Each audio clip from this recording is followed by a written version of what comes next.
please subscribe and don't forget to press the bell icon to get notified whenever we upload a new video. Research team is here to tell you the list of stocks you can benefit from in trade today with all the news flow that we've seen so far. Hi guys, morning to all of you. Anuj, what would you be looking at? So, once again, stock which makes entry into my list, Ashok Leyland. Just keep, can get tired talking about this stock, but yesterday also it ended very close to lifetime high and 100 crores of delivery buying yesterday in a weak market. So that's interesting. And I think the other stock is Balrampur Chini. It's now fallen 47% from its peak. And the big question that Beck's asking is the sugar cycle now firmly in a down cycle? And if that is the case, then I don't know if stock will seek lower levels. We'll have to find out though. I mean, it's just an aberration or is something changing, but that's something, of course, you'll keep an eye on. And I know we'll go to Anshu as well. I just wanted to point out for last 2 or 3 days, we've been talking about how PFC has been making fresh lows. And now, of course, we know the reason as well. So this whole PFC and REC, they could be stocks to watch out for in today's trade as well. Okay.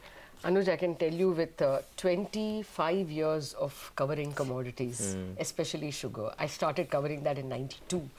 And I can tell you that this is a firm 3-year cycle. If it peaked off, then the peak off and the decline goes for 3 years. Once it bottoms, the peaking period is 3 years. Yeah. I mean, it's been proven so often that maybe you can go by that past experience. But yes, we were talking about power. Anshu is joining us. Anshu Sharma, our correspondent from Delhi, spoke with the highest officials and the Minister of Power. And here's what she picked up. Tell us, Anshu.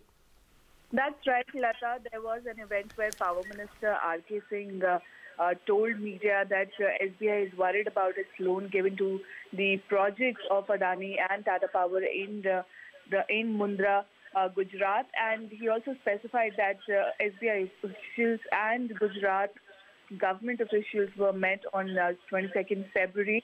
And he also stressed on the fact that the stress assets in the power sector are happening because of shortage of coal, power purchase agreements and less equity infusion from the promoters. Remember, this Tata and Adani Power have 2 projects over 4,000 megawatts and have also offered to sell 51% equity to the Gujarat Discom at 1 rupee. And at that time, the losses were close to 7,000 for Adani Power and 6,000 for Tata Power's specific projects in Mundra, and over 20,000 crore of debt for Adani Power and 10,000 crore debt for Tata Power. So as of now, there's no resolution. But what the Power Minister specified was that there are rules of the law indicating to insolvency, bankruptcy code and RBI guidelines that can take care of the stressed assets in the power sector. As of now, only thermal power side has stressed assets of about 80,000 crore rupees. Back to you. Okay, Anshu, thanks a lot for that. Lata, how do you approach these stocks? Because this is something that SBI has told us repeatedly in the past, right? The worry about the power sector loans.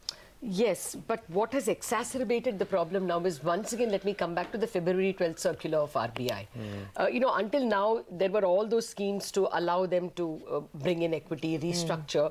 But now it is in 6 months, you just have to recognize all them as NPAs if you're not able to find a resolution. And the resolution now should be rated BBB plus by a rating agency. So it's not any resolution. And that's impossible because most of them, as Anshu was pointing out, have very little equity and too much debt. I mean, people like Lanco and all, there is no hope at all. It's so badly structured. In the case of Tata Power and Adani, it's well known that they've been trying to sell their stake to GUVNL at 1 rupee, their entire equity stake. So I think much of it is already in the price, especially in the case of a company like Tata Power, which will not perhaps dishonor its loans. So you'll continue to see stress on the lenders, and I think PFC is the one that, because it has no diversification. At least SBI has some assets in power. This has, all its assets in power, and if RBI has signaled that in 6 months all these stress should be recognized as NPA, there's trouble.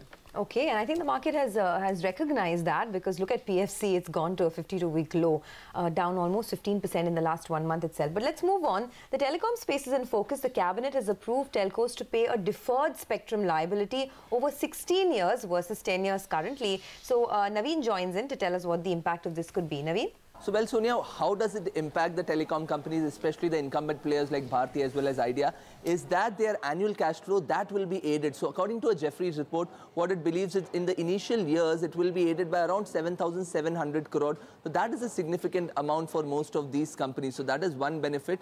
The other one being that there will be relaxation of spectrum holding limits for these telcos. So what Jefferies again believes is this will lead to more of a consolidation as well as M&A in this sector. That is the reason why I believe that these things will be positive for the sector itself, and expect Bharti Idea stocks to be in the green in today's trade. Okay.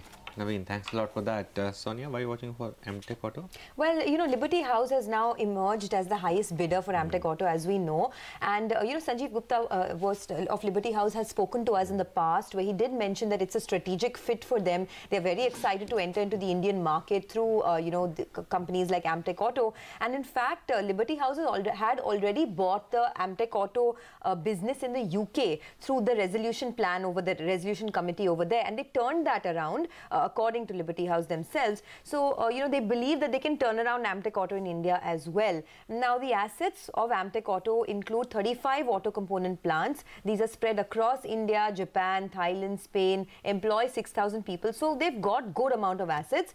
As we know, just to, you know, refresh, the company is now facing bankruptcy proceedings, almost 12,700 crores or so. The stock has done nothing for investors. In fact, it's only eroded wealth over the last 2 years. But let's see now with Liberty coming on board, what happens? Yeah, I don't know about Amtech, but I think Castix and Metallist, the sister companies, could see some green on the screen as well. Sticking with the bankruptcy theme, Nigel, now it's confirmed what CNBC TV18 broke, that Tata Steel is the highest bidder for Bhushan Steel. Absolutely, Lata. In fact, 2 weeks ago, Ritu had broken in that exclusive story, and now it's confirmed. Yes, the resolution professional has gone through the bids and said that Tata Steel's bid was the best. Now, Tata Steel will be working with the resolution professional and coming up with the resolution plan going ahead. For Tata Steel, this will be rather good. They have a domestic capacity of around 13 million tons. You add to that nearly around 5.5 million tons. So that's pretty good news. The only big question is, has Tata Steel bid too aggressively? We don't know the contours of the deals, but that's going to be very, very important going ahead. The good part is they're getting a good quality asset. Their domestic capacity goes up by nearly around 30%. For Bhushan Steel, well, once we get the contours, only then you'll know, what to do with the stock. The stock yesterday hit a fresh 52-week low, but we'll have to keep an eye on the contours. Then we can take a call on that. For Tata Steel, a bit of a relief is what we could see. Okay, thanks for that. We'll watch out for these stocks. But let's move on. In the pharma space, Cadila is a stock that we're looking at this morning. Ekta's with us to tell us more. Ekta, why are you watching this name? Yes, absolutely. Well, Cadilla's in focus because they've launched their first branded product in collaboration with Medicure in the US. So while there is already competition with regards to this particular cholesterol drug in the US, what Cadila will be doing is basically marketing it as a branded drug. So there will be some amount of work which is needed in terms of getting prescriptions, etc. But it is positive for them because they have made their first foray into the branded drug segment vis-a-vis generic drugs in the US, and hence I expect the stock to be in the green. Okay, thanks for that. Ekta Abhishek, L&T Finance. Well, Lata, L&T Finance Board has approved an equity allotment of 10.8 crore shares to L&T, that is the promoter, at 185.5 per share. So this means a premium of close to 18% over yesterday's closing price. But what does this do for the company? They have a fundraising of 2,000 crore via this equity sale. Promoter stake increases by 2% to about 66%. Now, with an equity dilution of just 5.9%, their FY19 book value can increase by 12%. So as their net worth increases more than 18.5%, expect the stock to be in green today. Okay, Abhishek, thanks a lot for that. Keep in mind, L&T Finance has been the weakest NBFC stock from the highs of 210 last year. Just one-way journey for that stock. Anisha, what about some other stocks in news?